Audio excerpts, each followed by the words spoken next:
Friends, top 50 MCQ GK GS और current affairs के इस सॉल्यूशन में आपका एक बार फिर से स्वागत है। ये टॉप 50 का क्वेश्चन जो है एमसीक्यू का, वो जीके जीएस के हर सब्जेक्ट से आपको जोड़कर रखा है। और ये 50 क्वेश्चन का सीरीज में हम हर एक सब्जेक्ट से, जीके जीएस के हर एक क्वेश्चन कह सकते हैं, सोशल साइंस का हर एक सब्जेक्ट का क्वेश्चन इसके इंक्लूड करके एक निश्चित रेशियो में क्वेश्चन को डालते हैं, जो आपके लिए काफी इंपॉर्टेंट आगामी एग्जाम के लिए होगा। आगामी एग्जाम के रूप में बीपीएससी की तैयारी करने के लिए, बिहार दरोगा की तैयारी करने के लिए, बिहार कांस्टेबल की तैयारी करने के लिए, सिविल कोर्ट की तैयारी करने के लिए, चाहे तो स्टेट का एग्जाम ही क्यों ना हो, चाहे तो आपका अदर कंपटीशन एग्जाम एसएससी का हो, या चाहे तो आपका रेलवे की तैयारी हो, इन सभी कंपटीशन एग्जाम के लिए काफी इंपॉर्टेंट और यूजफुल क्वेश्चन आपको यहाँ पे देखने को मिलेगा। प्रतियोगिता परीक्षा के बदलते हुए पैटर्न के अनुसार ये 50 क्वेश्चन का सीरीज आपके लिए तैयार किया गया है और हूबहू आपको इसी प्रकार का क्वेश्चन, जिस फॉर्मेट में ये क्वेश्चन 50 क्वेश्चन का सॉल्यूशन डाला गया है, इसी फॉर्मेट में क्वेश्चन आपको वहां पर मिल सकता है एग्जामिनेशन हॉल में। तो आप इसे तैयारी के तौर पर आप देख सकते हैं, रिवीजन कर सकते हैं। ध्यान रखेंगे, अगर इसका पीडीएफ आपको चाहिए तो हमारे टेलीग्राम चैनल को जरूर ज्वाइन कर लीजिएगा। टेलीग्राम चैनल भी अवेलेबल है, तो जो प्रत्येक वीडियो के डिस्क्रिप्शन में टेलीग्राम चैनल का लिंक प्रोवाइड कर दिया जाता है, तो वहां से आप इसका पीडीएफ ले सकते हैं, रिवीजन सॉल्यूशन किया हुआ और विदाउट सॉल्यूशन किया हुआ ले सकते हैं। ध्यान रखेंगे, ये सेट नंबर 145 है और इसके पहले का भी सेट अगर आपको देखना है तो वो आपको टेलीग्राम चैनल पर ही मिलेगा, क्योंकि 145वां नंबर सेट चल रहा है। तो जाहिर सी बात है, इसके पीछे का भी बहुत सारा सेट प्रैक्टिस आपके लिए 144 सेट प्रैक्टिस आपको मिलेगा हमारे टेलीग्राम चैनल पर, तो जरूर ज्वाइन कर लीजिएगा अगर आपको आवश्यकता होगी तो। ध्यान रखेंगे फ्रेंड्स, अगर केसीसी को यूट्यूब चैनल पर आप नए होंगे तो चैनल को सब्सक्राइब जरूर कीजिएगा, और अगर ऐसा आपको लगता है कि दूसरे स्टूडेंट के लिए भी ये क्वेश्चन इंपॉर्टेंट हो सकता है तो आप इसे शेयर जरूर कीजिएगा। चलिए आज 145 नंबर से प्रैक्टिस का पहला क्वेश्चन देखते हैं। पहला क्वेश्चन है, जैन धर्म का आधारभूत बिंदु कौन सा था?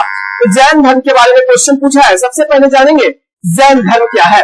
तो जैन धर्म जो है वो एक धर्म के रूप में स्थापित किया गया था। कि जैन धर्म के संस्थापक जो थे वो ऋषभ देव के रूप में जाने जाते हैं।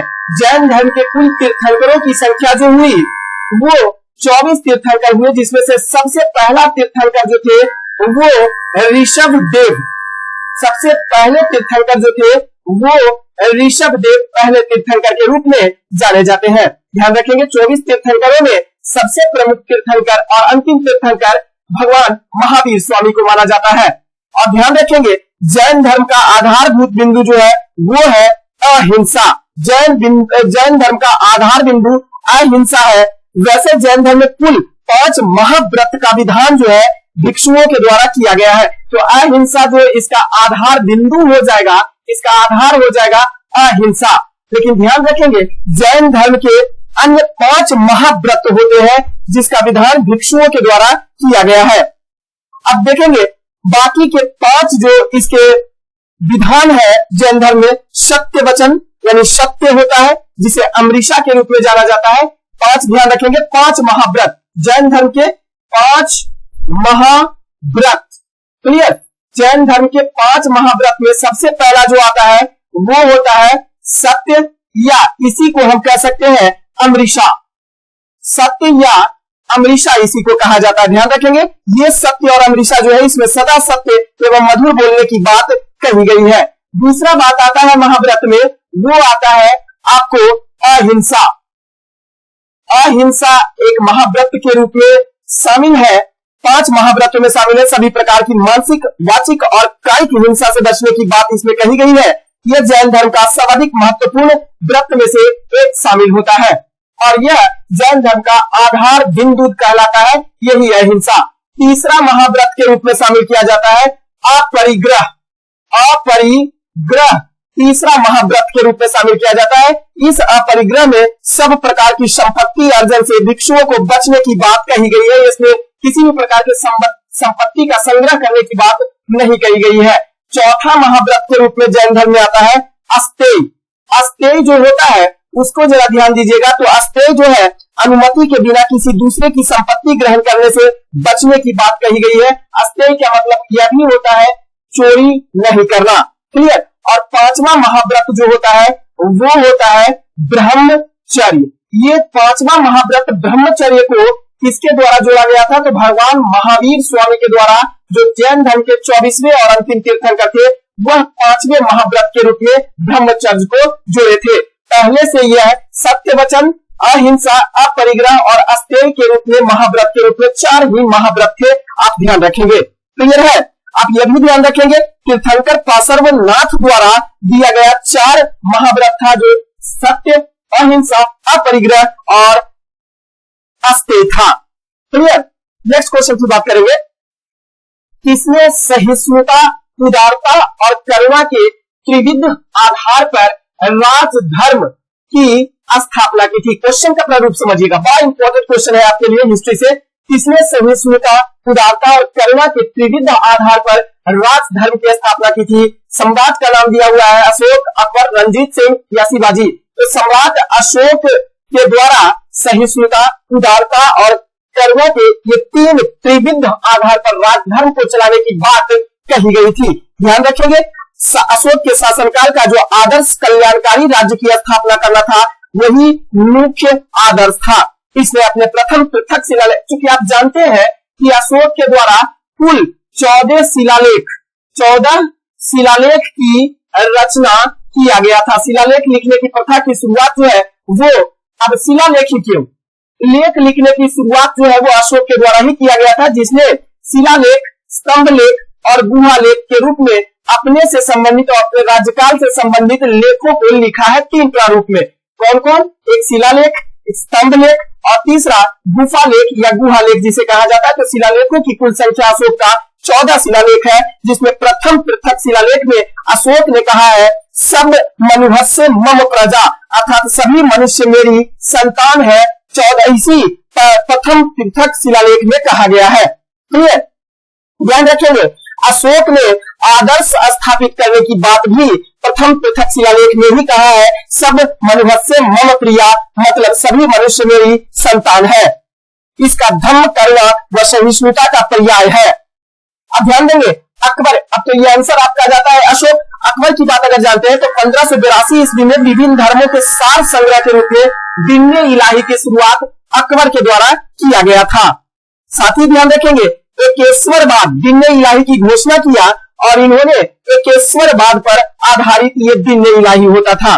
क्लियर। शिवाजी जो थे वो मराठा साम्राज्य के संस्थापक के तौर पर कह सकते हैं, नवीन मराठा साम्राज्य के संस्थापक शिवाजी के रूप में जाने जाते हैं। क्लियर। राजा रंजीत सिंह सिख धर्म से संबंधित थे और सुकचलिया मिशन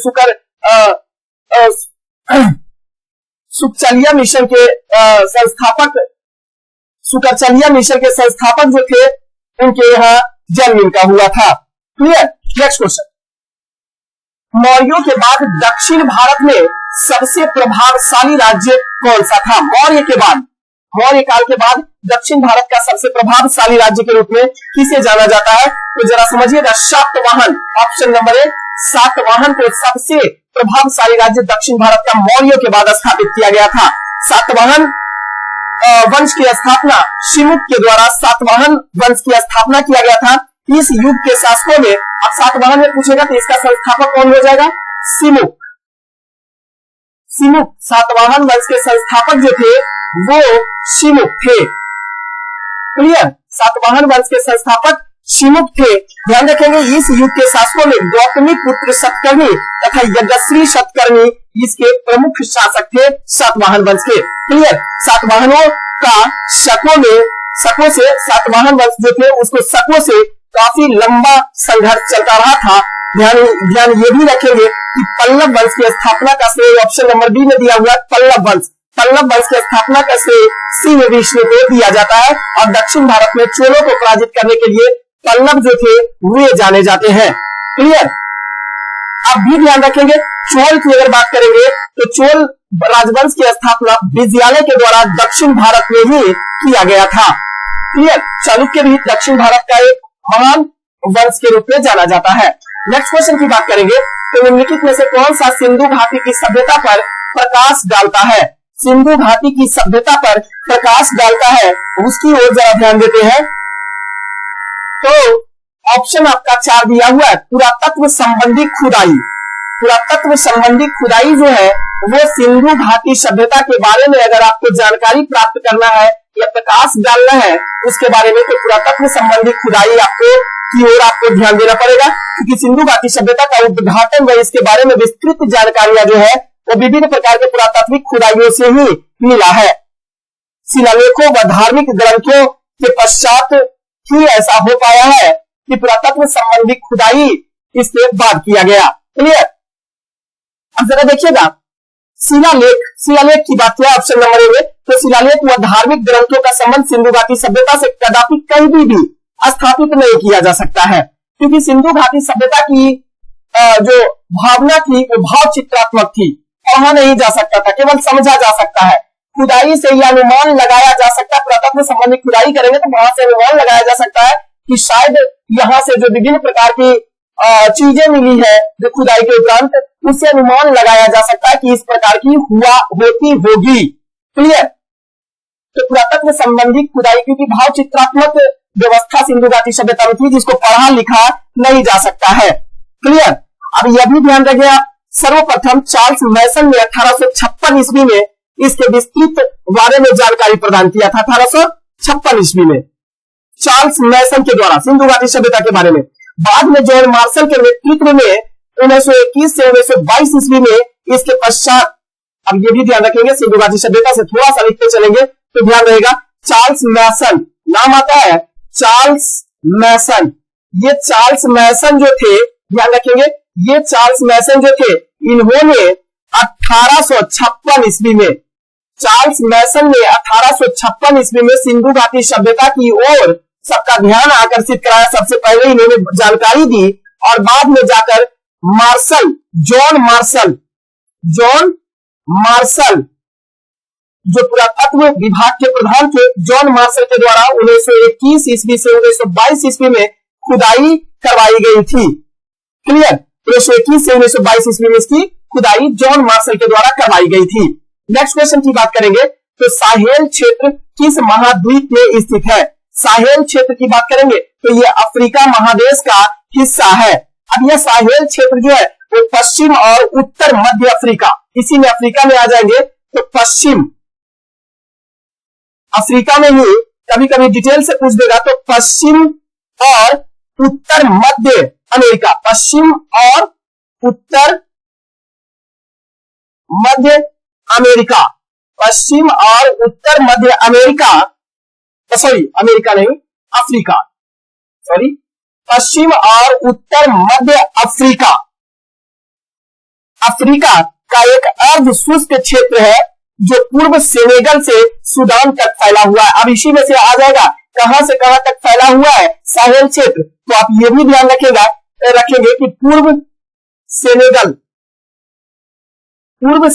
से लेकर यह सूडान के क्षेत्र तक इसका विस्तार देखने को मिलता है। ध्यान रखेंगे, यह उत्तर में शुष्क सहाराई रेगिस्तान, जो सहारा रेगिस्तान उत्तर में है, उधर तथा दक्षिण में आर्द्र सवाना के बीच एक संक्रमणकालीन क्षेत्र के रूप में, जो अविकसित क्षेत्र के रूप में जिसे कहा जा सकता है, उसके रूप में साहेल क्षेत्र को अफ्रीका में जाना जाता है। क्लियर। नेक्स्ट क्वेश्चन, खूंट कट्टी कानून व्यवस्था किस जनजाति से संबंधित है? खूब इंपॉर्टेंट क्वेश्चन है। ये सब कुछ यूनिक क्वेश्चन प्रत्येक एग्जाम में आपको, अगर 100 क्वेश्चन पूछा हुआ है, 150 क्वेश्चन का एग्जाम है, तो आपको तकरीबन 15 से 20 क्वेश्चन ऐसे मिल जाते हैं जो यूनिक होते हैं, उसी में से ये आते हैं ये सब क्वेश्चन। तो आप ध्यान रखेंगे, खूब इंपॉर्टेंट है, आप रिवीजन के तौर पर देखिएगा।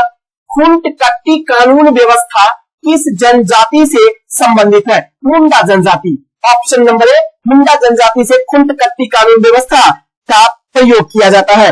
खूंट कट्टी कानून प्रणाली जो है वो आदिवासी लोगों द्वारा, जो मुंडा आदिवासी के लोग हैं उनके द्वारा भूमि का संयुक्त स्वामित्व, खूंट कट्टी कानून व्यवस्था जो है वो भूमि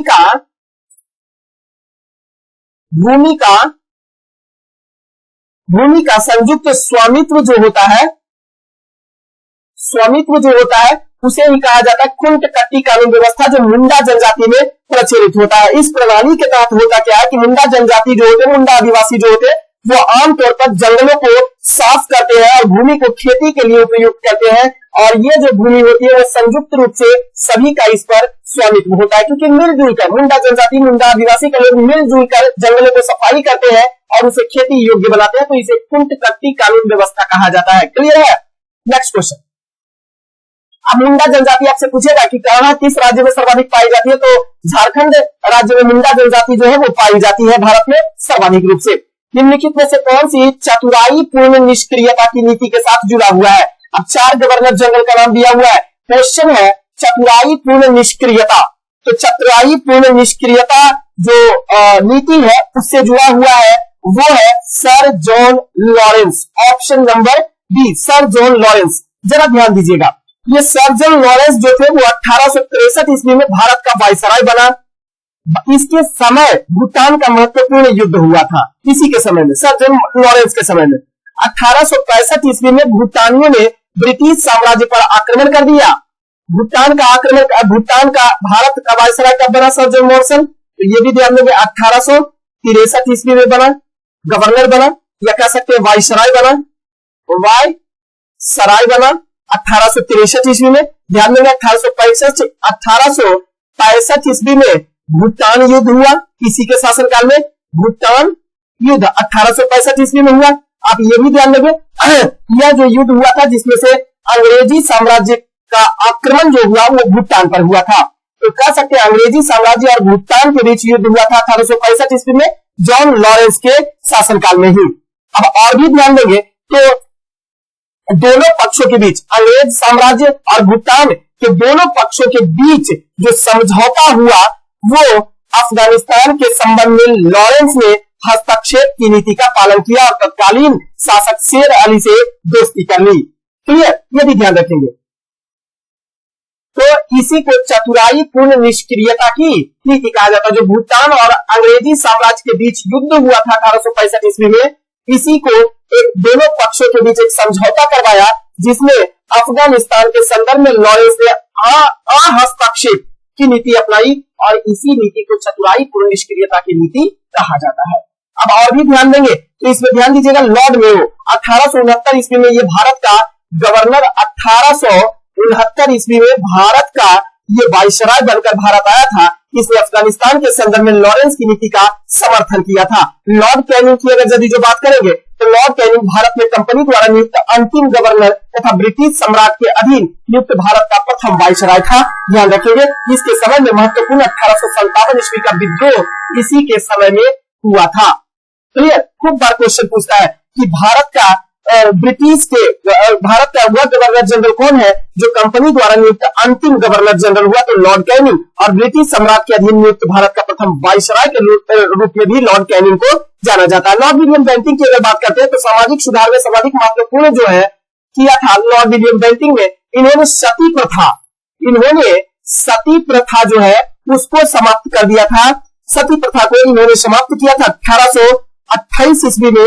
राजा राममोहन राय के द्वारा एक कानून लाया गया और 1829 ईस्वी में सती प्रथा को पूरी तरीका से समाप्त कर दिया गया था। क्लियर, 1833 ईस्वी का एक्ट की धारा 87 के अनुसार वो योग्यता रखने वाले सिविल सेवा के अधिकारी माने जाएंगे। इसी के शासनकाल में ये भी योजना को लागू किया गया था।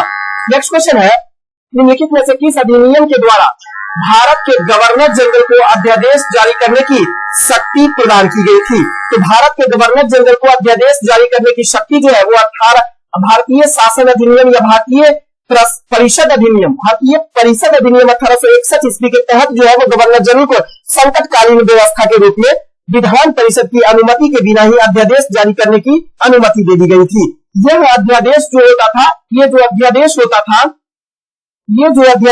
था ये 6 मास तक लागू रह सकते थे। आप ध्यान रखेंगे जो वर्तमान समय तक भी है, वर्तमान समय में भी अध्यादेश की अधिकतम आयु जो है वो 6 माह तक है। क्लियर, 1861 ईस्वी के अधिनियम में जो विधिवत्ता हो उसको सम्मिलित किया गया था। इसी अधिनियम के अनुसार की बात करेंगे तो बंबई तथा मद्रास प्रांतों को अपने लिए कानून बनाने तथा उसमें संशोधन करने का अधिकार पुनः इसमें प्रदान किया गया था। ध्यान रखेंगे 1861 ईस्वी के भारत शासन अधिनियम में भी पहली बार देशवासियों को विधि निर्माण के कार्य में कुछ हद तक भाग लेने का अवसर भी प्रदान किया गया था और इस अधिनियम द्वारा विधायी क्षेत्रों में विकेंद्रीकरण की उस नीति का सूत्रपात हुआ जो आगे चलकर 1935 ईस्वी के अधिनियम में संघात्मक और प्रांतीय स्वायत्तता में प्रस्फुटित हुई थी, यानी शामिल की गई थी। नेक्स्ट क्वेश्चन, किसी गेंद को 5 मीटर पर सेकेंड के वेग से 19.6 मीटर की ऊंची इमारत की छत से अनुप्रस्थ प्रक्षेपित किया जाता है, अनुप्रस्थ प्रक्षेपित किया जाता है। तो वह गेंद धरातल तक पहुंचने में कितना समय लेगी। अब जरा देखिएगा इसमें होता क्या है कि u बराबर, पहले देखते हैं कितना, u बराबर होता है प्रारंभिक वेग। तो प्रारंभिक वेग यानी u बराबर क्या है, 0 है, कोई वेग नहीं है। g का मान जो है, g का मान 9 अपने मन से g का पॉइंट 9.8 मीटर पर सेकेंड, ग्रेविटेशनल एक्सेलरेशन का मान जो है होता है 9.8 मीटर पर सेकेंड स्क्वायर होता है। और s जो है आपको दिया हुआ है 19.6, s का मतलब दूरी, तो ऊंचाई कितना है 19.6 मीटर आपको दूरी दिया हुआ है। फॉर्मूला क्या लागू होगा, तो s बराबर होता है ut plus half gt square. इससे, इस फॉर्मूला से जो है ना वो आपको समय निकल जाएगा। s बराबर बैठा देंगे 9.6, u बराबर तो 0 हो जाएगा, t का मान आपको दिया हुआ है नहीं तो यहाँ तो t का मान 3 ही रख लीजिए, प्लस हाफ g का मान दिया हुआ है 9.8 मीटर गुने t स्क्वायर दिया हुआ है। क्लियर है। अब यहाँ पर 19.6 ये तो 0 हो जाएगा, तो 0 में प्लस ये जुड़ेगा, तो इसको यहां से भी काट सकते हैं हम, तो 4.9 क्या हम लिख सकते हैं, बिल्कुल लिख सकते हैं 4.9। अब बराबर क्या हो जाएगा 4.9 गुने टी स्क्वायर। क्लियर। अब 8.6 बटे 4.9, पॉइंट से पॉइंट कैंसिल हो गया, बराबर क्या हो गया टी स्क्वायर। टी का मान कितना आ गया देख लीजिए 14। अब इधर का स्क्वायर है तो इधर जाके रूट हो जाएगा, तो 14 बटे 7 हो जाएगा, 7 गुना 14, यानी टी बराबर जो मान आ गया आपका 2 सेकंड का समय लगेगा। क्लियर। नेक्स्ट क्वेश्चन, निम्नलिखित में से कौन सी घटना महाराष्ट्र में घटित हुई थी, भील विद्रोह, कोल विद्रोह, रंपा विद्रोह या संथाल विद्रोह। तो ध्यान देंगे भील विद्रोह की घटना जो है वो महाराष्ट्र में घटित हुई थी। भील विद्रोह कब हुआ था, ध्यान रखेंगे, भील विद्रोह जो है वो 1812 से लेकर 1819 ईस्वी के बीच भील विद्रोह हुआ था। ये खान देश महाराष्ट्र के आदिवासियों ने कृषि संबंधी कष्टों और नई सरकार के भय के कारण विद्रोह किया था। कह सकते हैं ये भील विद्रोह जो था वो एक कृषिगत विद्रोह था। कृषि विद्रोह के रूप में किसानों के द्वारा यह विद्रोह 1812 ईस्वी से लेकर 1819 ईस्वी के बीच महाराष्ट्र के खान देश, ध्यान रखेंगे ये भी लिख लेंगे, महाराष्ट्र के खान देश में यह विद्रोह हुआ था। कृषकों के द्वारा यह एक विद्रोह हुआ था। क्लियर। ध्यान देंगे 1825 ईस्वी में सेवरम के नेतृत्व में उन्होंने पुनः विद्रोह किया था। यही लोग, कृषक लोग, सेवरम के नेतृत्व में यही भील विद्रोह पुनः प्रारंभ हुआ था। कब 1825 ईस्वी में। क्लियर। कोल विद्रोह की अगर बात करेंगे तो कोल विद्रोह जो हुआ था वो रांची, मतलब कह सकते हैं कि तत्कालिक बिहार, तत्कालिक बिहार। अब वर्तमान समय की अगर बात करेंगे, वर्तमान समय का ही लिख देते हैं। कोल विद्रोह जो हुआ था वो रांची में हुआ था, रांची,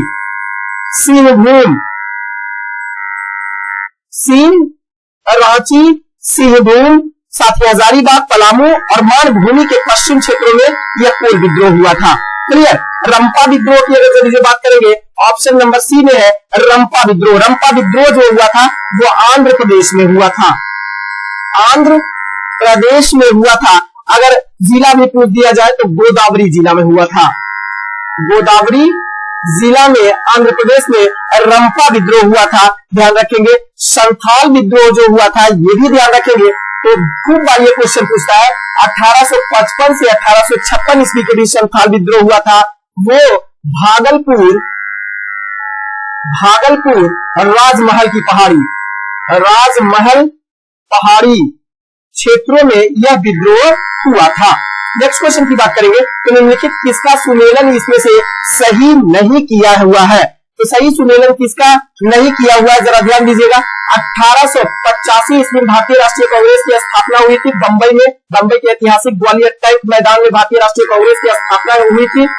ध्यान देंगे 1905 ईस्वी में बंगाल विभाजन हुआ था, बिल्कुल सही है। 1905 ईस्वी में लॉर्ड कर्जन के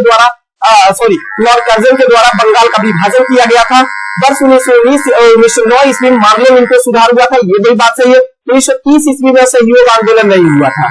असहयोग आंदोलन जो हुआ था वो 1930 ईस्वी में आपका गलत मिलान किया हुआ है। असहयोग आंदोलन जो हुआ था वो 1920 ईस्वी में महात्मा गांधी के नेतृत्व में असहयोग आंदोलन छेड़ा गया था। यह एक राष्ट्रव्यापी आंदोलन के रूप में जाना जाता है जिसमें अंग्रेजी साम्राज्य को हिलाकर रख दिया था। ठीक है, नेक्स्ट क्वेश्चन, निम्नलिखित में से कौन भूकंप चेतावनी ऐप लॉन्च करने वाला भारत का पहला राज्य बन गया है? भूकंप चेतावनी ऐप को लॉन्च करने वाला भारत का पहला राज्य कौन बन गया है? तो वो है उत्तराखंड राज्य जो है। भूकंप चेतावनी उत्तराखंड के मुख्यमंत्री जो है अगस्त 2021 में ही। अब ये भूकंप चेतावनी ऐप जो लॉन्च किया गया था, जरा ध्यान दीजिएगा, भूकंप चेतावनी ऐप जो है वो लॉन्च किया गया था अगस्त 2021 में ही यह लॉन्च किया गया था उत्तराखंड के मुख्यमंत्री के द्वारा।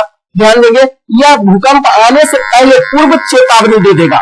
उत्तराखंड भूकंप अलर्ट ऐप जिसे कहा जाता है, भूकंप आने से पहले ही चेतावनी दे देगा यह ऐप। यह देश का पहला अर्ली वार्निंग, मतलब अर्ली मतलब पहले, वार्निंग मतलब चेतावनी मोबाइल एप्लीकेशन है जो भूकंप से पहले उपयोगकर्ता को अलर्ट कर देता है। इसके साथ ही उत्तराखंड भूकंप अलर्ट ऐप लॉन्च करने वाला देश का पहला राज्य भी बन गया है। साथ ही इस ऐप को उत्तराखंड राज्य आपदा प्रबंधन प्राधिकरण और भारतीय प्रौद्योगिकी संस्थान रुड़की के द्वारा स्थापित किया गया है। इसको जरा ध्यान दीजिएगा, ये रुड़की आपदा प्रबंधन के द्वारा यह ऐप को बनाया गया है। चलिए नेक्स्ट क्वेश्चन, निम्नलिखित में से कौन सा इसमें सुमेलित नहीं किया गया है? सुमेलित इसमें से कौन सा नहीं है? तो जो सुमेलित है उसको छाटेंगे तो आइसोबार, वायु दाब, आइसोबार समान वायु दाब वाले क्षेत्र को आई मिलाने वाली रेखा आइसोबार कहलाती है, बिल्कुल सही मिलान किया हुआ है। आइसो हाइट समान वर्षा वाले क्षेत्र को मिलाने वाली रेखा आइसो हाइट कहलाती है। आइसो हे लाइन जो होता है वो समान आइसो हे लाइन समान लवणता को मिलाने वाला, समुद्र में समान लवणता को मिलाने वाली रेखा। तो आइसो हे लाइन को मैप करेंगे, समान लवणता को मिलाने वाली जो रेखा होती है उसका आइसो हे लाइन, या ये भी कह सकते समुद्री जल में खारेपन की मात्रा जो प्रदर्शित करने वाली समान रेखा होती है उसको आइसो हे लाइन कहा जाता है। क्लियर? अब और भी ध्यान रखेंगे, आइसो बाथ समान गहराई वाले क्षेत्र आइसोबाथ कहलाता है, बर्फ वाला में आ जाएगा तो आइसोनीफ जो होता है वो समान वर्षा वाले बर्फ वाले क्षेत्र को मिलाने वाली रेखा होती है। नेक्स्ट क्वेश्चन है, निम्नलिखित में से कौन स्कैंडिनेवियन देश के समूह में शामिल नहीं किया गया है? स्कैंडिनेवियन देश के समूह में जो शामिल नहीं किया गया है उसकी ओर जरा ध्यान दीजिएगा। तो हम ये भी ध्यान रखेंगे कौन सा है जो स्कैंडिनेवियन देश के अंतर्गत शामिल किया गया है। तो पहली बात तो ये स्कैंडिनेवियन जो देश है वो यूरोप से रिलेटेड है। पहली बात ये यूरोप महादेश से रिलेटेड है और इस यूरोप महादेश के अंतर्गत स्कैंडिनेवियन देश जो है, कंट्री जो है उसके अंतर्गत नॉर्वे, ध्यान रखेंगे नॉर्वे, साथ ही Sweden, Iceland, Denmark, Norway, Sweden, Iceland, Denmark, ये चार देश जो है वो स्कैंडिनेवियन देश के अंतर्गत शामिल किए जाते हैं जो यूरोप से रिलेटेड है। क्लियर? तो इसमें कौन सा शामिल नहीं है? तो फिनलैंड जो है वो इसमें शामिल नहीं किया गया। क्लियर है? नेक्स्ट क्वेश्चन, ये सूची 1 को सूची 2 के साथ आपको मिलान करना है। सूची 1 को सूची 2 के साथ आपको मिलान करना है। एक तरफ देश दिया हुआ है, दूसरी तरफ उसकी राजधानी दिया हुआ है। एक तरफ देश और दूसरी तरफ जो है उसकी राजधानी के रूप में जो है वो दिया हुआ है। तो ध्यान रखेंगे तंजानिया की राजधानी जो है, तंजानिया की राजधानी डोडोमा है, केन्या की राजधानी जो है नैरोबी है, नामीबिया की राजधानी जो है वो विंडहॉक है और मोरक्को की राजधानी जो है वो रबात है।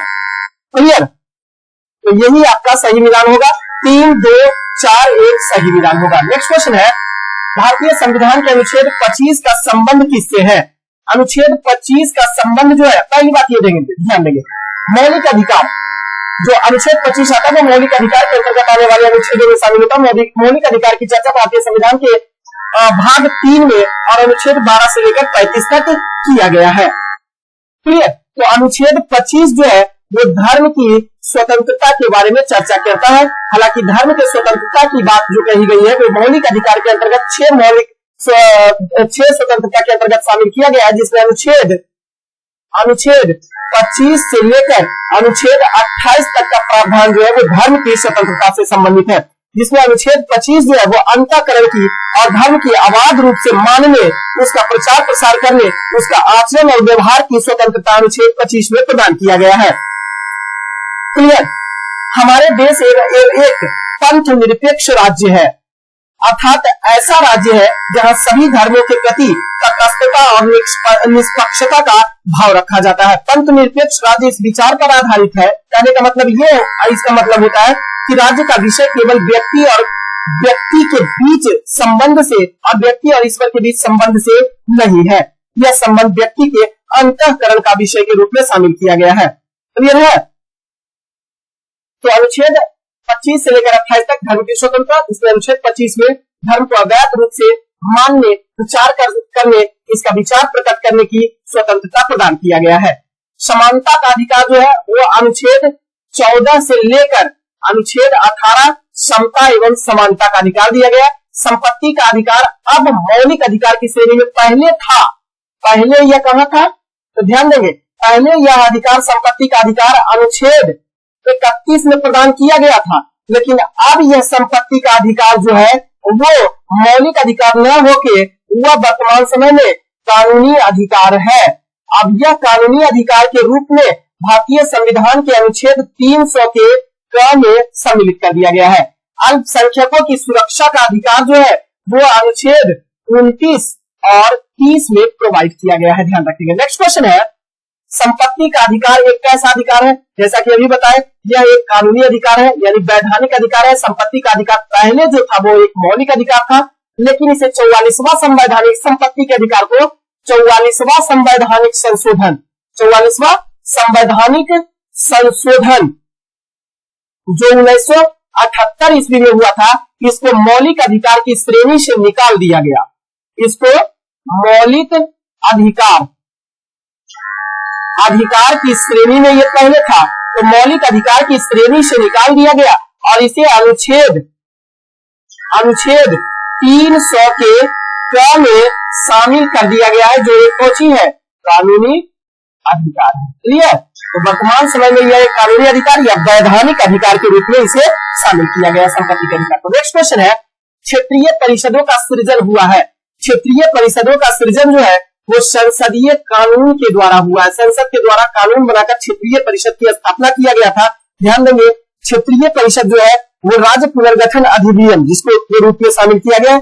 ध्यान देंगे, राज्य पुनर्गठन अधिनियम 1956 ईस्वी के द्वारा भारत के राज्य क्षेत्र को 5 क्षेत्र में क्षेत्रीय परिषद के रूप में 5। अब ध्यान देंगे, क्षेत्रीय परिषद 1956 ईस्वी में इसका गठन हुआ था। 1956 ईस्वी में इसका गठन हुआ था और यह 5 क्षेत्रों में 5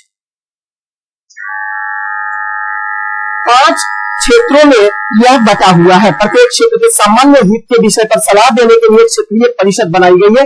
ये 5 क्षेत्र के रूप में अगर शामिल किया जाता है तो ध्यान देंगे, एक उत्तरी के रूप में शामिल किया गया है, दूसरा ध्यान देंगे तो दक्षिणी के रूप में। अब इसी में मैप के रूप में समझेंगे, इसको मैप में ज्यादा समझना आसान है। तो हम 4 मैप बनाए। उत्तरी के रूप में एक उत्तरी क्षेत्रीय परिषद, उत्तरी क्षेत्रीय परिषद, ठीक है। दक्षिणी क्षेत्रीय परिषद, पूर्वी क्षेत्रीय परिषद, पश्चिमी क्षेत्रीय परिषद, चौथा और एक होता है जो केंद्रीय क्षेत्रीय परिषद के रूप में, यानी 5 क्षेत्रीय परिषद के रूप में यह बटा हुआ है। क्लियर? ध्यान देंगे, क्षेत्रीय परिषदों के अतिरिक्त एक पूर्वोत्तर, एक पूर्वी में उत्तर भी, एक छठा नवीनतम, सबसे नवीनतम, छठा के रूप में सबसे नवीनतम, ध्यान देंगे नवीनतम, छठा के रूप में सबसे नवीनतम क्षेत्रीय परिषद जो है वो सबसे नवीनतम पूर्वोत्तर है, जो पूर्वी और उत्तर, पूर्वोत्तर जिसको ध्यान रखेंगे। इसकी स्थापना 1971 ईस्वी में की गई थी, 1971 ईस्वी में की गई थी। ध्यान देंगे क्षेत्रीय परिषद के पदेन अध्यक्ष जो होते हैं, क्षेत्रीय परिषद के पदेन अध्यक्ष जो होते हैं वो होते हैं गृह मंत्री। गृह मंत्री क्षेत्रीय परिषद के अध्यक्ष होते, पदेन अध्यक्ष होते। साथ ही प्रत्येक क्षेत्रीय परिषद में उस क्षेत्र के राज्य में से प्रत्येक के मुख्यमंत्री और 2 मंत्री तथा संघ राज्य क्षेत्र का प्रशासक शामिल होता है। नेक्स्ट क्वेश्चन है, लाभ का पद परिभाषित हुआ है। लाभ का पद की परिभाषा कौन प्रदान करता है? तो सर्वोच्च न्यायालय। लाभ के पद को परिभाषित करने का काम जो है वो सर्वोच्च न्यायालय का होता है, जिसकी चर्चा भारतीय संविधान के अनुच्छेद 102 के लाभ के पद की परिभाषा अनुच्छेद 102 के क्रम में या एक में कह सकते हैं क्रम में प्रदान किया गया या परिभाषित किया गया है। क्लियर? ध्यान देंगे, लाभ का पद पदावली की संविधान में या लोक प्रतिनिधित्व अधिनियम 1951 में कोई भी ऐसी परिभाषा हालांकि नहीं दिया हुआ है, लेकिन परिभाषित करने के तौर पर सर्वोच्च न्यायालय के द्वारा अनुच्छेद 102 के क्रम में इसे परिभाषित करने की बात कहा गया है। क्लियर? इसको न्यायिक निर्णयों के द्वारा ही समझा जा सकता है। सर्वोच्च न्यायालय के द्वारा समय समय पर विभिन्न मामलों में लाभ के पद को परिभाषित किया जाता है, जैसे कि रवाना सुबाना बनाम काग रवाना सुबाना बनाम काग रिसप्पा 1954 ईस्वी, देवरस बनाम केशव 1958 ईस्वी, किसमें में लाभ के पद को परिभाषित किया गया था। तो दो ध्यान रखेंगे, लाभ को परिभाषित करने के लिए सर्वोच्च न्यायालय के द्वारा रवाना सुबाना बनाम लाभ के पद को परिभाषित करने के लिए रवाना सुबाना बनाम रिसप्पा मामला जो था वो 1954 ईस्वी में, जिसमें लाभ के पद को परिभाषित किया गया था। और दूसरी बात, लाभ के पद को परिभाषित देवरस बनाम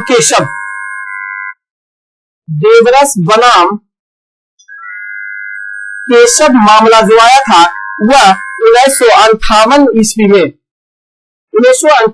में इन दोनों में लाभ के पद की परिभाषा सर्वोच्च न्यायालय के द्वारा दिया गया था। नेक्स्ट क्वेश्चन है, एनटीपीसी ग्रीन एनर्जी लिमिटेड ने सितंबर 2023 में ग्रीन हाइड्रोजन उत्पादन के लिए किसके साथ सहयोग समझौता किया है? तो नायरा एनर्जी के द्वारा समझौता किया गया है। नायरा एनर्जी के द्वारा एनटीपीसी ग्रीन एनर्जी लिमिटेड ने सितंबर 2023 में ग्रीन हाइड्रोजन उत्पादन के लिए नायरा एनर्जी के साथ सहयोग किया है। क्लियर है? अब इसमें आप ध्यान रखिएगा, एमओयू यानी कि जो समझौते पर हस्ताक्षर हुआ, इसमें नायरा एनर्जी के कैप्टिव उपयोग के लिए ग्रीन हाइड्रोजन का उत्पादन करेगा। बी, कार्बन जनरेशन में तेजी लाने और कार्बन फुटप्रिंट में कटौती को प्रेरित करने के लिए सहयोग की परिकल्पना इसमें की गई है। ध्यान रखेंगे, यह सहयोग जो है वो भारत में हाइड्रोजन परियोजनाओं को विकसित करने के लिए एनटीपीसी की पहल के अनुरूप है और आत्मनिर्भर भारत के दृष्टिकोण से काफी अनुरूप माना जा रहा है। ध्यान रखेंगे, नेक्स्ट क्वेश्चन है, भारत में त्रिस्तरीय पंचायती राज तंत्र की सिफारिश की गई थी। किस समिति ने सिफारिश की थी त्रिस्तरीय? तो ध्यान देंगे, बलवंत राय मेहता। त्रिस्तरीय 3 नाम है तो आप याद रखने के लिए ऑप्शन नंबर सी, बलवंत राय मेहता, 3 नाम इसमें आता है। तो त्रिस्तरीय पंचायती राज व्यवस्था जो है वो बलवंत राय मेहता समिति की सिफारिश के आधार पर 1957 ईस्वी में इसका गठन किया गया था। त्रिस्तरीय पंचायती राज व्यवस्था का गठन 1957 ईस्वी में बलवंत राय मेहता समिति की सिफारिश के आधार पर किया गया था, जिन्होंने लोकतांत्रिक विकेंद्रीकरण के सिद्धांत पर आधारित त्रिस्तरीय पंचायती राज व्यवस्था को लागू करने की बात कहा था, जिसमें त्रिस्तरीय पंचायत राज व्यवस्था के रूप में ग्राम पंचायत, पंचायत समिति और जिला परिषद के रूप में स्थापित किया गया था। त्रिस्तरीय में ग्राम पंचायत,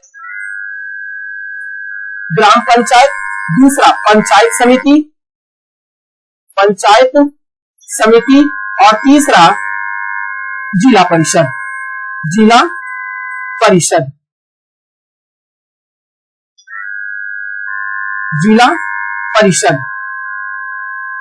ये त्रिस्तरीय पंचायती, जिसमें सबसे निम्न स्तर पर ग्राम पंचायत, मध्यम स्तर पर पंचायत समिति और जिला परिषद सबसे ऊंचे स्तर पर होता है।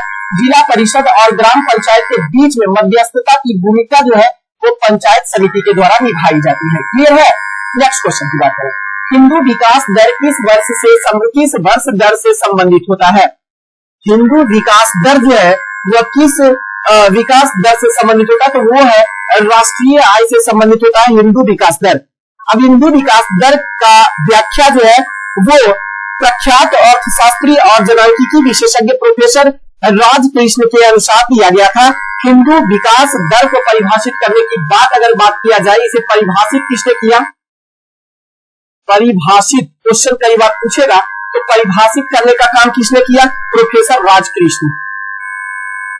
प्रोफेसर राजकृष्ण के द्वारा ही इसे परिभाषित करने की बात कहा गया था, जिसमें हिंदू विकास दर 3% के नीचे विकास दर को माना जाता है। जो इसका विकास दर होता है वो 3% के नीचे होता है। 3% के नीचे इसका विकास दर होता है। जरा समझिएगा, हिंदू विकास दर जो है वो पहली बार 1980 ईस्वी के दशक को पार कर लिया है। 1980 ईस्वी के दशक को पार किया है, ध्यान रखेंगे। नेक्स्ट क्वेश्चन है, स्कूली शिक्षा के चरणों और भारत में आवंटित वर्षों की संख्या के संदर्भ में निम्नलिखित युग्मों में से कौन सा सही सुमेलित किया गया है? तो जरा देखिएगा कौन सा सही सुमेलित किया गया है। फाउंडेशन स्टेज 5 वर्ष, बिल्कुल सही है। मिडिल स्टेज 3 वर्ष, बिल्कुल सही है। सेकेंडरी स्टेज 4 वर्ष, ये भी बिल्कुल सही है। तो कौन सा सुमेलित सही है? इनमें से सभी जो है वो सही सुमेलित किया हुआ है। स्कूली शिक्षा जो है, अब जरा देखिएगा, ध्यान दीजिएगा, स्कूली शिक्षा की वर्तमान संरचना है वो 10+2 के रूप में वर्णित किया गया है। 10+2 के रूप में, तो 10+2 को कैसे रूप में? तो 5 3 3 4 के रूप में। 10+2 को कैसे परिभाषित किया गया है? तो 5 + 3 + 3 और -4, 5 + 3 + 4 के रूप में परिवर्तित किया जाएगा, जिसमें जो 5 वर्ष की फाउंडेशन, ये 5 वर्ष वाला 5 वर्ष के रूप में, 3 वर्ष के रूप में, 3 वर्ष के रूप में और 4 वर्ष के रूप में, 4 फॉर्म में तैयार किया गया 10+2 को। जिसमें से आप ध्यान रखिएगा 5 वर्ष का फाउंडेशन स्टेज जो होगा, 5 वर्ष वाला, ये जो 5 वर्ष वाला कोर्स इसकी बात कर रहे हैं, 5 वर्ष का फाउंडेशन कोर्स जो होगा उसको जरा ध्यान रखिएगा। 3 आयु जो इसका होगा, 3 से लेकर 8 वर्ष तक इसका आयु होगा। इसका आयु जो होगा वो 3 से 8 वर्ष होगा। 3 से 8 वर्ष की इसकी आयु होगी, इस बात को ध्यान रखेंगे। और 5 वर्ष का यह फाउंडेशन स्टेज होगा। दूसरा जो होगा वो 3 वर्ष का होगा। अब 3 वर्ष को जरा समझिएगा, 3 वर्ष का जो फाउंडेशन होगा इसको प्रीपरेटरी स्टेज के नाम से इसे जाना जाएगा। ये 8 से लेकर 11 है। इसका आयु जो होगा, यह आयु जो होगा वो 8 से 11 वर्ष हो गया। ये 3 वर्ष का होगा, प्रीपरेटरी स्टेज यह कहलाएगा। क्लियर? ये कक्षा 3 से 5 तक, ये भी आप इसको कह सकते हैं, ये कक्षा 3 से 5 तक होगा। 3 वर्ष का मिडिल, ये वाला जो होगा ना 3 वर्ष का अगला, वो मिडिल स्टेज होगा। इसको मिडिल स्टेज के रूप में इसको जानेंगे। और ये 11 से लेकर 14 वर्ष तक ये होगा। ध्यान रखेंगे, या इसी को कहेंगे कक्षा 6 से लेकर 8 तक होगा। ये मिडिल स्टेज जो होगा वो कक्षा की बात करेंगे तो 6 से 8 तक के कक्षा को इसमें शामिल किया जाएगा। और लास्ट वाला ये जो 4 वर्ष है, ये 4 वर्ष जो होगा वो सेकेंडरी स्टेज कहलाएगा। ये जो होगा 4 वर्ष सेकेंडरी स्टेज ये कहलाएगा। ध्यान रखेंगे 14 से लेकर 18 वर्ष, इसमें जो आयु होगा वो 14 से लेकर 18 वर्ष की आयु होगा। और यह जो होगा 9 से, कक्षा की अगर बात करेंगे इसमें, तो 9 से लेकर 12 तक के कक्षा को शामिल किया जाएगा इसमें। क्लियर है? नेक्स्ट क्वेश्चन, कंपनी द्वारा लाभांश की घोषणा की जाती है। कंपनी के द्वारा लाभांश की घोषणा जो है वो कब की जाती है? जरा देखिएगा। तो कंपनी के द्वारा लाभांश की घोषणा अभिदत्त पूंजी के आधार पर किया गया है। क्लियर? अभिदत्त पूंजी यानी कुल निर्गमित पूंजी का वह भाग होता है, अभिदत्त पूंजी जो शेयर धारक द्वारा खरीदा जाता है। ये जो अभिदत्त पूंजी होता है शेयर धारक द्वारा खरीदा गया होता है, इसी को अभिदत्त पूंजी कहा जाता है। कह सकते हैं कंपनी द्वारा लाभांश की घोषणा जो है वो अभिदत्त पूंजी पर ही दी जाती है। क्लियर है? नेक्स्ट क्वेश्चन, भारत में शेयर बाजारों के लिए मुख्य नियंत्रक और कार्य निम्न में से कौन सा संगठन करता है? तो शेयर बाजारों का नियंत्रण जो करता है वो कंपनी करता है, वो है SEBI, security exchange board of India. SEBI इसकी देखरेख करता है। Security exchange board of India जो होता है वो इसकी देखरेख करता है। इस सेबी की स्थापना की अगर बात करेंगे तो 12 अप्रैल को हुआ। सेबी की स्थापना जो हुआ था वो 12 अप्रैल 1988 ईस्वी को सेबी की स्थापना हुई थी। इसका पूरा रूप होता है हिंदी में भारतीय प्रतिभूति एवं विनिमय बोर्ड। अब इसमें भी ध्यान देंगे कि 30 जनवरी 1992 ईस्वी को एक अध्यादेश जारी हुआ और इसके द्वारा इसे वैधानिक दर्जा दिया गया। सेबी को वैधानिक दर्जा, ये भी ध्यान रखेंगे, वैधानिक दर्जा कब दिया गया सेबी को, तो ध्यान रखेंगे 30 जनवरी 1992 ईस्वी को सेबी के लिए एक अध्यादेश पारित करके इसे वैधानिक दर्जा दिया गया था। शेयर बाजारों का यह नियंत्रक होता है। 12वीं आर्थिक और वित्तीय वार्ता जिसे EFD के दौरान भारत और यूके के बीच बातचीत का मुख्य फोकस बिंदु क्या रहा था, तो जरा ध्यान दीजिएगा। मुख्य फोकस बिंदु जो रहा था वो बुनियादी ढांचे का विकास होना इसका मुख्य बिंदु रहा था बातचीत का। जरा देखिएगा तो मंत्री स्तरीय भारत यूको आर्थिक और वित्तीय वार्ता जो हुआ था वो 12वां दौर चला था। ये जो था वार्ता, ये 12वां वार्ता था।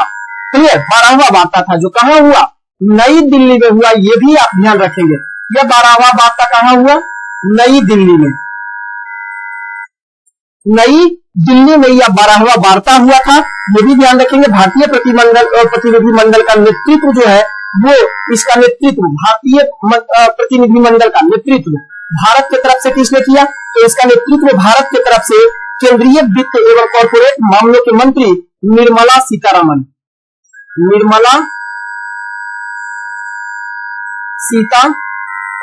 के नेतृत्व में। क्लियर, नेतृत्व भारत की तरफ से नेतृत्व निर्मला सीतारमन के द्वारा किया गया। नेक्स्ट क्वेश्चन की बात करें,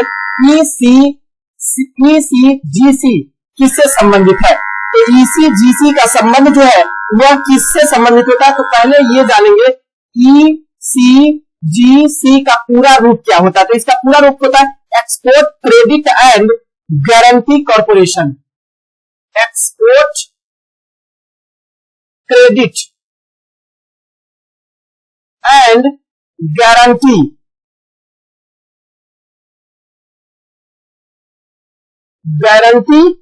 कॉर्पोरेशन, इसका पूरा रूप ECGC export credit and guarantee corporation होता है और इसकी स्थापना 1964 ईस्वी में। ये भी ध्यान रखेंगे, इसकी स्थापना जो होती है वो 1964 ईस्वी में इसकी स्थापना की गई थी। यह भारत एवं विश्व की मान्यता प्राप्त सार्वजनिक क्षेत्र की एक संस्था के रूप में जाना जाता है। तो इसका सही आंसर जो आपको जाएगा वो निर्यात, वित्तीयन और बीमा से संबंधित है ECGC।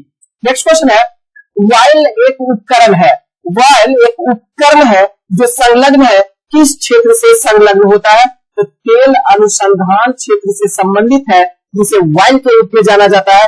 वाइल का पूरा नाम होता है वाइल इंडिया लिमिटेड, OIL, जिसका पूरा रूप होता है वाइल। इसको पढ़ेंगे तो इसका होता है वाइल इंडिया लिमिटेड।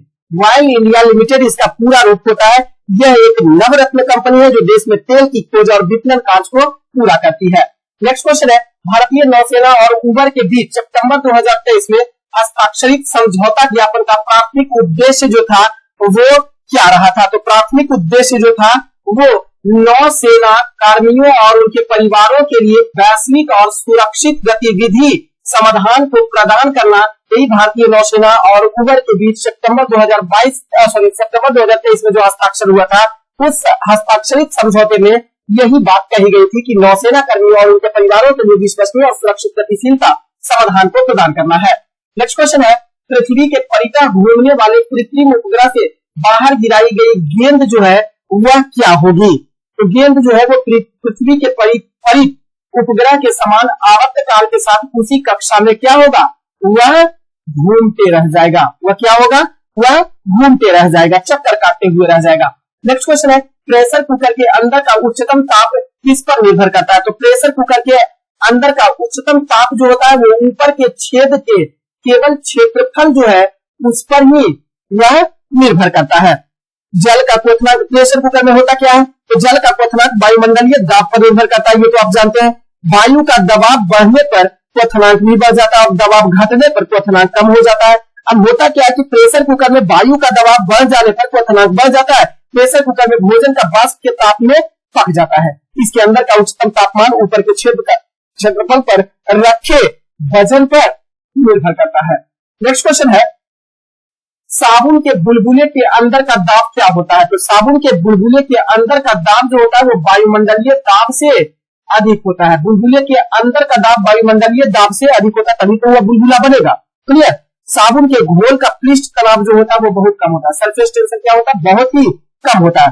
अतः होता क्या है कि घोल के बुलबुले बड़े हो जाते हैं क्योंकि पृष्ठ तनाव इसका कम होता है, और जो कम होता है वो क्षेत्रफल ज्यादा ग्रहण करता है। जिसका पृष्ठ तनाव सरफेस टेंशन कम होगा वह ज्यादा क्षेत्रफल ग्रहण करेगा, अतः इसका बुलबुला बड़ा होता है। पृष्ठ तनाव घटने से साबुन के घोल की एक बूंद जल की अपेक्षा अधिक क्षेत्रफल गीला कर देती है, जिससे कपड़े अधिक आसानी से साफ हो जाते हैं।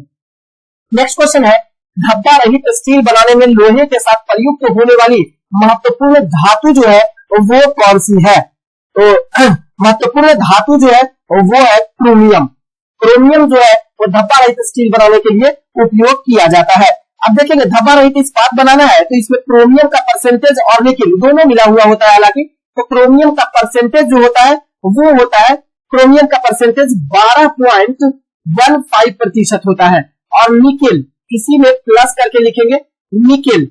निकेल जो होता है वो 8 से लेकर 10% के बीच निकेल पाया जाता है। क्लियर? समझ गए? तो ये होता है धब्बा रहित स्टील बनाने में इसका प्रयोग क्रोमियम का और निकेल का प्रयोग किया था, जिसमें क्रोमियम ज्यादा 12.15% और निकेल 8 से लेकर 10% तक होता है। कच्ची चीनी को रंग विहीन करने हेतु जिस चारकोल का प्रयोग किया जाता है वह कौन सा चारकोल होता है? तो वह एक जंतु चारकोल का इस्तेमाल किया जाता है। क्लियर? कच्ची चीनी को साफ करना है तो जंतु चारकोल का प्रयोग करेंगे। अब चारकोल कैसे बनता है जरा इसको समझिएगा। तो जब किसी भी लकड़ी को, अब जो कि जंतु चारकोल है, तो जंतु का हड्डी जो होता है, बोन जो होता है, उसको वायु की उपस्थिति में, ऑक्सीजन की उपस्थिति में जलाने पर चारकोल का निर्माण हो जाता है। तो जंतु चारकोल का इस्तेमाल कच्ची चीनी को रंग विहीन बनाने के लिए, साफ सुथरा बनाने के लिए, चिकना बनाने के लिए और व्हाइट बनाने के लिए, जैसा कि चीनी हम खाते हैं उस रूप में, उस फॉर्मेट में बनाने के लिए जंतु चारकोल का इस्तेमाल किया जाता है। मलेरिया निदान हेतु आर्टियर नाम की औषधि जो होता है वो कहां से प्राप्त होता है? तो जो मलेरिया बनाने की औषधि होती है आर्टियर होती है, और इसकी प्राप्ति जो होती है वो होती है बीजीय पादप से। जो बीज वाला पादप होता है उससे इसकी प्राप्ति हो जाती है। आर्टियर नाम का औषधि जो एक बीजीय पौधे से प्राप्त होता है। नेक्स्ट क्वेश्चन है, नई दिल्ली में पहले किसान अधिकारों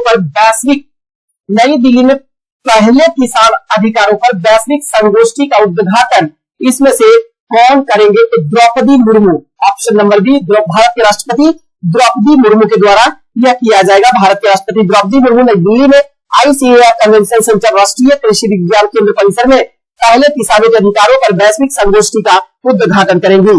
खाद्य और कृषि संगठन यानी FAO, फूड एसोसिएशन ऑर्गेनाइजेशन रोम के खाद्य और कृषि के लिए पादप अनुवांशिक संसाधनों पर अंतरराष्ट्रीय संधि जो है, अंतरराष्ट्रीय संधि के सचिवालय द्वारा आयोजित पौधा किस्म और किसान अधिकारों प्राधिकरण इत्यादि पर एक कृषि कल्याण मंत्रालय द्वारा किया जा रहा है, एक सहयोग किया जा रहा है। फिलहाल इसका आंसर जो होगा, नई दिल्ली में पहले किसान अधिकारों पर वैश्विक संगोष्ठी का उद्घाटन जो करेंगे वो भारत के राष्ट्रपति द्रौपदी मुर्मू के द्वारा दिल्ली में किया जाएगा। नेक्स्ट क्वेश्चन है, पैथोजीन जो सामान्य जुकाम के लिए उत्तरदायी होता है फैलता है। पैथोजीन जो सामान्य जुकाम के लिए उत्तरदायी होता है वो रीनो वायरस के माध्यम से फैल जाता है। पोलियो वायरस की अगर बात करेंगे तो पोलियो वायरस जो होता है वो रोम निस्यंदी विषाणु के कारण फैलता है। क्लियर? रीनो वायरस से, पैथोजीन जो सामान्य जुकाम होता है वो रीनो वायरस से फैलता है। अगर पोलियो की बात करेंगे, पोलियो वायरस की बात करेगा तो रोम निस्यंदी वायरस के कारण फैलता है।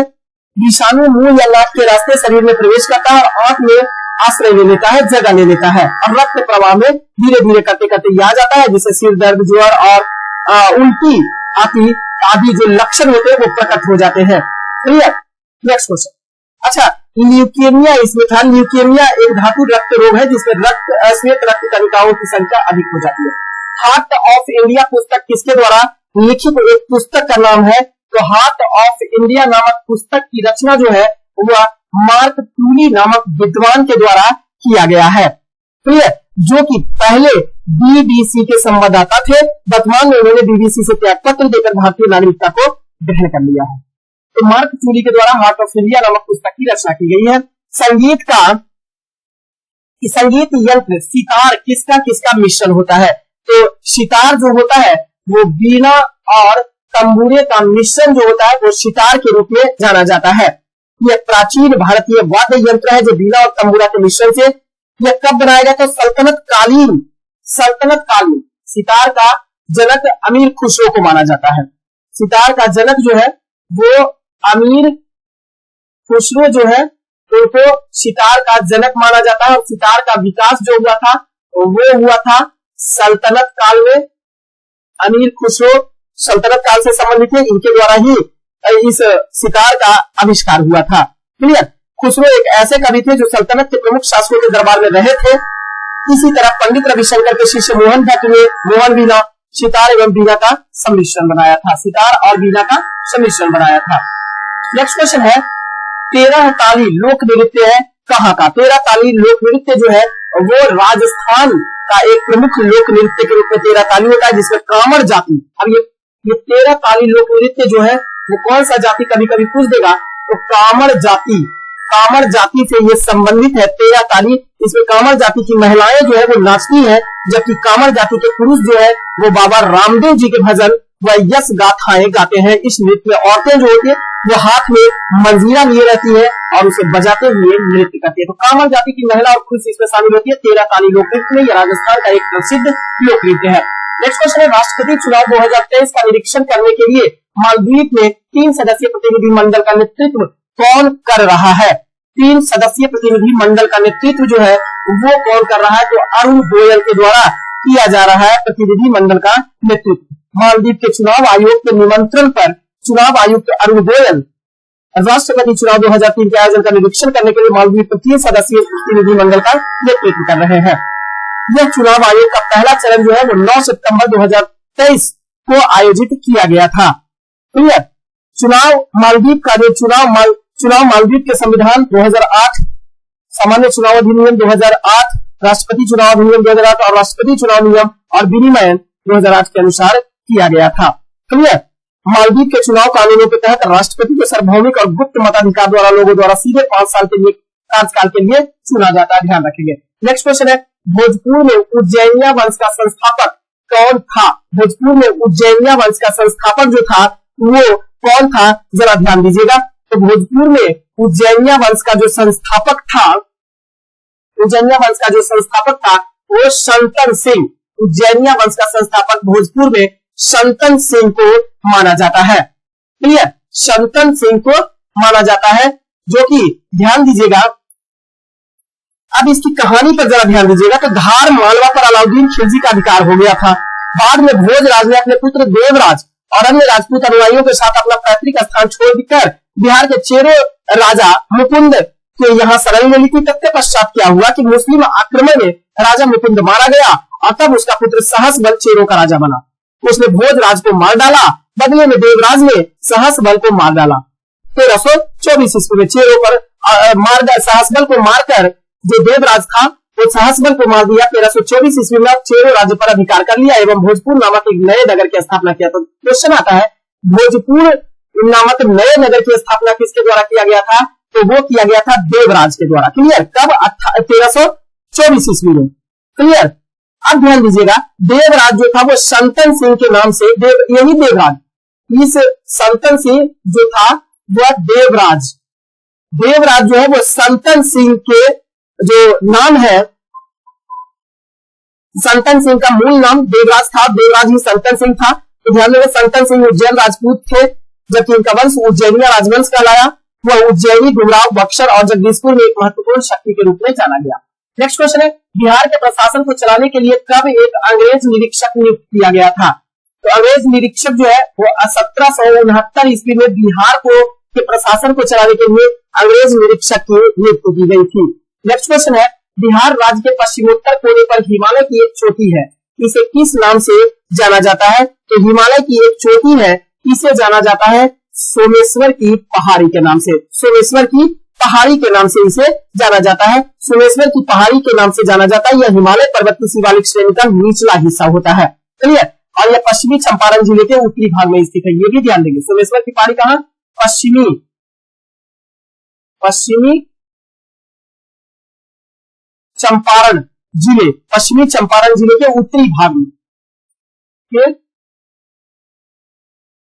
उत्तरी भाग में स्थित है। क्लियर? नेक्स्ट क्वेश्चन है, लोकायन सिंचाई परियोजना बिहार में कहां स्थित है? तो लोकायन सिंचाई परियोजना जो है वो कहां स्थित है? तो नालंदा जिले में लोकायन सिंचाई परियोजना, इसका जो है पुनर्स्थापना कार्य प्रारंभ किया गया है।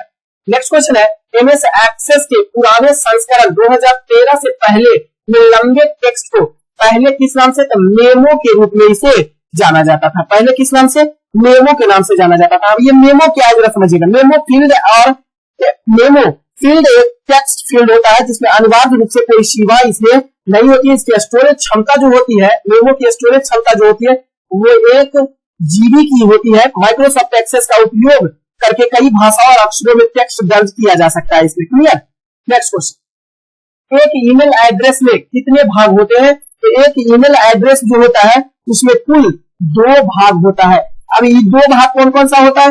एक तो होता है एड्रेस में नेम होता है, ईमेल का उपसर्ग जिसको कहा जाता है नेम होता है। दूसरा होता है website.com, ईमेल का डोमेन होता है। वो ईमेल एड्रेस के 2 भाग, एक यूजर नेम के रूप में जाना जाता है। पहला जो होता है वो यूजर नेम होता है और दूसरा जो होता है वो होता है डोमेन नेम या डोमेन भी डायरेक्ट कर सकते हैं। तो यूजर नेम और डोमेन होता है। क्लियर है? नेक्स्ट क्वेश्चन, एक पहाड़ के ऊपर से एक लड़का एक पत्थर गिराता है जो 8 सेकंड में भूमि तल पर पहुंचता है, तो पहाड़ की ऊंचाई ज्ञात करना है। पहाड़ की ऊंचाई ज्ञात करना है। अब आपको दिया हुआ क्या है? अब आपको दिया हुआ टाइम t बराबर दिया हुआ है 8 सेकंड, और क्या दिया हुआ है आपको हाइट निकालना है, ऊंचाई निकालना है, या ऊंचाई को हम दूरी भी कर सकते हैं, एस के रूप में सूचित कर सकते हैं, यही आपको निकालना है।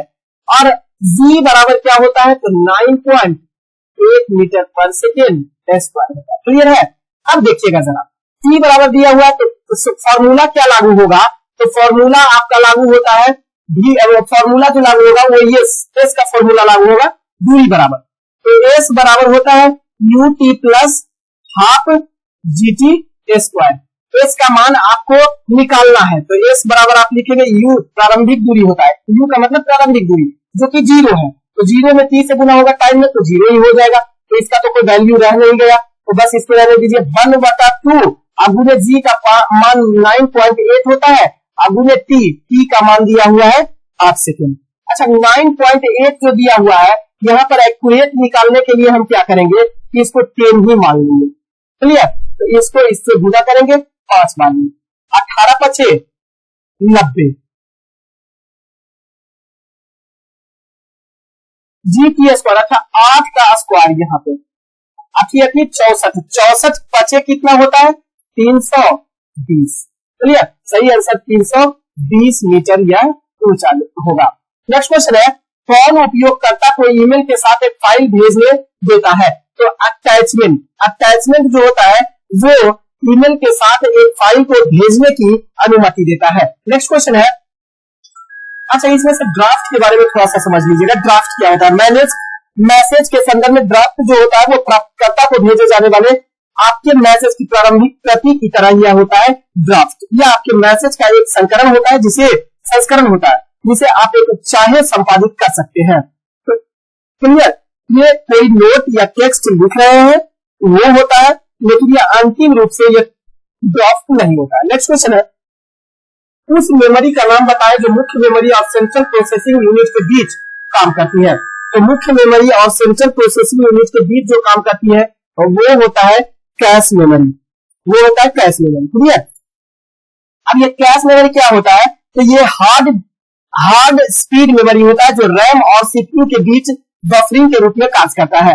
यह मुख्य मेमोरी का डेटा रखता है जो सीपीयू द्वारा पहले उपयोग किया जाता है। मुख्य मेमोरी की तुलना में कैश मेमोरी का आकार जो होता है वो बहुत ही छोटा होता है। क्लियर? तो फ्रेंड्स, ये 50 क्वेश्चन का सीरीज आपको कैसा लगा कमेंट बॉक्स में जरूर बताइएगा और टोटल रिवीजन करने का प्रयास कीजिएगा। आगामी एग्जाम के लिए खूब इंपॉर्टेंट है। बेस्ट ऑफ लक, बहुत बहुत धन्यवाद।